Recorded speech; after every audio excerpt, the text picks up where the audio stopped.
আসসালামু আলাইকুম। জানিয়ে দেব এই মুহূর্তে হাতে পাওয়া সর্বশেষ ভয়ঙ্কর কিছু আন্তর্জাতিক আপডেট বাংলা সংবাদ। শুরুতেই থাকছে সংবাদ শিরোনাম। শুরুতেই জানিয়ে দেব গাজায় ইসরায়েলি হামলায় নিহত ৬২,০০০ ছাড়ালো। সর্বশেষ থাকছে গ্রেটার ইসরায়েল ধারণার জন্ম হলো যেভাবে। এতক্ষণ শুনছিলেন সংবাদ শিরোনাম, এবার বিস্তারিত। প্রিয় দর্শক, আপনি যদি এই চ্যানেলে নতুন হয়ে থাকেন, ভিডিওটি দেখতে দেখতে চ্যানেলটি সাবস্ক্রাইব করে আমাদের সাথেই থাকুন। গাজায় ইসরায়েলি হামলায় নিহত ৬২,০০০ ছাড়ালো। গাজায় চলমান ইসরায়েলি আগ্রাসনে নিহত ফিলিস্তিনির সংখ্যা ৬২,০০০ ছাড়িয়ে গেছে। প্রায় ২ বছর ধরে চলা ইসরায়েলি হামলায় তারা প্রাণ হারিয়েছে। মঙ্গলবার আল জাজিরার এক প্রতিবেদনে তথ্য জানানো হয়েছে। প্রতিবেদনে বলা হয়েছে, ইসরায়েলের অবরুদ্ধ উপত্যকায় জনগণ অবিরাম বোমাবর্ষণ করছে, ফলে উপত্যকায় কোনো জায়গা এখন আর নিরাপদ নয়। এছাড়া দেশটির হামলায় ক্ষুধা সমস্যা প্রকট আকার ধারণ করছে। পরিবারের জন্য খাদ্যের সন্ধানে মরিয়া মানুষদের প্রতিদিন হত্যা করা হচ্ছে। ইসরায়েলি বাহিনী বর্তমানে গাজায় বৃহত্তম শহর গাজা সিটিকে দখলের জন্য তীব্র আক্রমণ চালাচ্ছে। সোমবার ভোর থেকে শুরু হওয়া হামলায় এখনও পর্যন্ত ৩০ জন নিহত হয়েছেন, যাদের মধ্যে ১৪ জন খাদ্য সহায়তার জন্য অপেক্ষমান ছিলেন। শহরের সাবরা এলাকায় ইসরায়েলি ড্রোন হামলায় সাংবাদিক ইসলাম আল কওমি সহ কমপক্ষে ৩ জন নিহত হন। আল জাজিরার প্রতিবেদক তারেক আবু আজজুম জানান, গাজার পূর্বাঞ্চল টানা হামলা চলছে। ভারী কামান, যুদ্ধবিমান ও ড্রোন ব্যবহার করে ইসরায়েলের আবাসিক এলাকাগুলোতে পুরো ধ্বংসস্তূপে পরিণত করেছে।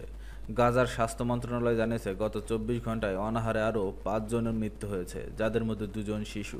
এখনও পর্যন্ত দুর্ভিক্ষে মারা যাওয়া মানুষের সংখ্যা বেড়ে দাঁড়িয়েছে ২৬৩, আর তার মধ্যে ১১২ জন শিশু। জাতিসংঘের বিশ্ব খাদ্য কর্মসূচি জানিয়েছে, গাজায় ৫ বছরের নিচের প্রায় ৩,২০,০০০ শিশু এখন তীব্র অপুষ্টিকর ঝুঁকিতে রয়েছে। খাদ্য, পানি ও ঔষধের প্রবেশে বাধা থাকায় পরিস্থিতি আরও জটিল হয়ে উঠেছে। এদিকে কাতার ও মিশরের মধ্যস্থতায় প্রস্তাবিত একটি ৬০ দিনের যুদ্ধবিরতিতে সম্মতি দিয়েছে হামাস। প্রস্তাবটি কার্যকর হলে গাজায় আটক অর্ধেক ইসরায়েলি বন্দী মুক্তি পাবে এবং ইসরায়েলি কারাগারে আটক কিছু সংখ্যক ফিলিস্তিনিও মুক্তি পাবে। তবে ফিলিস্তিনিরা বলছে, এর আগেও বহুবার যুদ্ধবিরতির ঘোষণা এসেছে, কিন্তু বাস্তবে তা কার্যকর হয়নি। উল্লেখ্য, ফিলিস্তিনের অবরুদ্ধ গাজায় ইসরায়েলি হামলায় সৃষ্ট ধ্বংসস্তূপ পরিষ্কার করতে অন্তত ১৫ বছর সময় লাগবে। এজন্য প্রতিদিন ১০০টি লরি ব্যবহার করতে হবে। জাতিসংঘের হিসাব মতে, গাজায় ভবন ধসে এ পর্যন্ত ৪২ মিলিয়ন টনেরও বেশি ধ্বংসস্তূপ জানা হয়েছে। এই ধ্বংসস্তূপগুলো যদি একসঙ্গে এক জায়গায় রাখা যায়, তাহলে তা মিশরের ১১টি গ্রেট পিরামিডের সমান হবে। এই ধ্বংসস্তূপ সরাতে ব্যয় হবে ৫০০ থেকে ৬০০ মিলিয়ন মার্কিন ডলার, বাংলাদেশি মুদ্রায় ৭,০০০ কোটি টাকারও বেশি। ইউএন এনভায়রনমেন্ট প্রোগ্রামের হিসাব অনুযায়ী গাজায় ১,৩৭,২৯৭টি ভবন ক্ষতিগ্রস্ত হয়েছে, যা অঞ্চলটির মোট ভবনের অর্ধেকেরও বেশি।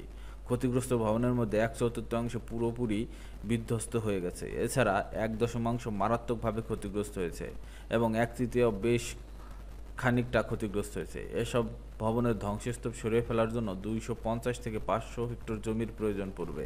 গ্রেটার ইসরায়েলের ধারণা জন্ম যেভাবে হলো। বাইবেলে বর্ণিত ইহুদিদের জন্য প্রতিশ্রুত ভূমি প্রতিষ্ঠা করতে চায় ইসরায়েল। তাই জন্মলগ্ন থেকেই এই ধারণার উপর ভিত্তি করে ইসরায়েল নিজ রাষ্ট্রের সীমানা বাড়িয়েছে। দেশটির ডানপন্থী রাজনীতিকরা এই ধারণার কট্টর সমর্থক। তবে সম্প্রতি সেই ভাবনায় ঘি ঢেলেছে ইসরায়েলি প্রধানমন্ত্রী বেনিয়ামিন নেতানিয়াহু। বলেছেন, গ্রেটার ইসরায়েল ভিশনের সঙ্গে তিনিও সহমত। নেতানিয়াহুর এমন মন্তব্য চটেছে আরব দেশগুলো। গ্রেটার ইসরায়েল প্রতিষ্ঠা পেলে অস্তিত্ব থাকবে না কয়েকটি আরব দেশের। কিন্তু কিভাবে এলো এই গ্রেটার ইসরায়েল প্রতিষ্ঠার ধারণা, আর কেনই বা ইসরায়েল একটি ইহুদি রাষ্ট্র প্রতিষ্ঠায় মরিয়া? গ্রেটার ইসরায়েলের ধারণা বেশ কয়েকটি ব্যাখ্যা রয়েছে। চরম জাতীয়তাবাদের সমর্থক ইসরায়েলিরা দশকের পর দশক এই ধারণাকে লালন করে আসছে। প্রায় ক্ষেত্রে এই শব্দযুগল সীমানা বাড়ানোর হিসেবে দেখানো হয়ে থাকে। সেক্ষেত্রে ফিলিস্তিনি, লেবানন, জর্ডানের পুরোটা এবং সিরিয়া, ইরাক, মিশর ও সৌদি আরবের অংশ হিসেবেও বিশেষ গ্রেটার ইসরায়েলের অন্তর্ভুক্ত মনে করা হয়। অবশ্য ১৯৬৭ সালে ইসরায়েলের দখল করে নেওয়া অঞ্চলকে এই গ্রেটার ইসরায়েলের অংশ হিসেবেও বোঝায়। এর মধ্যে রয়েছে ফিলিস্তিন অঞ্চল, সিরিয়া, গোলান মালভূমি ও মিশরের সিনাই উপদ্বীপ। নেতানিয়াহুর মন্তব্য সম্প্রতি হলেও গ্রেটার ইসরায়েলের ধারণা নতুন নয়। আবার এ নিয়ে স্পষ্ট কোনো কিছু বলাও নেই। গ্রেটার ইসরায়েল এই ধারণার আধুনিক রূপকার থিওডর হার্জেল, তিনি রাজনৈতিক জনবাদের জনক। নিজের ডায়েরিতে হার্জেল লিখেছেন, ইহুদি রাষ্ট্র মিশর থেকে ধরে ইউফ্রেটিস নদী পর্যন্ত হওয়া উচিত। এই বাক্যাংশ তিনি বুক অব জেনেসিস থেকে নিয়েছেন। সেখানে বলা হয়েছে, ইব্রাহিম আলাইহিসসালাম ও তার বংশধরদের মিশর থেকে ইউফ্রেটিস পর্যন্ত জমির উপর মালিকানা দিয়েছে স্রষ্টা। আবার কেউ কেউ এই ধারণা বিকল্প আরেকটি ভার্সন উপস্থাপন করেছেন। তাদের বিশ্বাস, বুক অব ডিউটোরনিয়মিতে স্রষ্টা মুসা আলাইহিসসালামকে নির্দেশ দেন ইসরায়েলিদের নিয়ে ফিলিস্তিন, লেবানন পুরোটা এবং মিশর, জর্ডান ও সিরিয়ার অংশ বিশেষ নিয়ন্ত্রিত নিতে। এই অংশের বিশ্বাস, গ্রেটার ইসরায়েল বলতে এই ভূমির কথা বলা হয়েছে।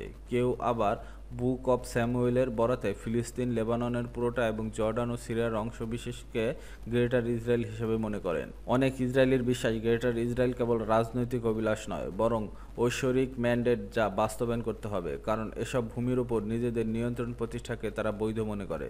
যদিও 1948 সালে ইসরায়েলের রাষ্ট্র প্রতিষ্ঠার পর থেকে এখন পর্যন্ত সীমানা নির্ধারণ করা হয়নি। 1967 সালে 6 দিনের যুদ্ধে ফিলিস্তিনের গাজা, পশ্চিম তীর, সিরিয়ার গোলান মালভূমি ও মিশরের সিনাই উপদ্বীপ দখল করে নেয় ইসরায়েল। সামরিক শক্তি প্রয়োগ করে এটাই ছিল ইসরায়েলের সীমানা বাড়ানোর প্রথম বড় ধরনের প্রচেষ্টা। অবশ্য পরে এক শান্তি চুক্তির মাধ্যমেই সিনাই মিশরকে ফিরিয়ে দেওয়া হয়।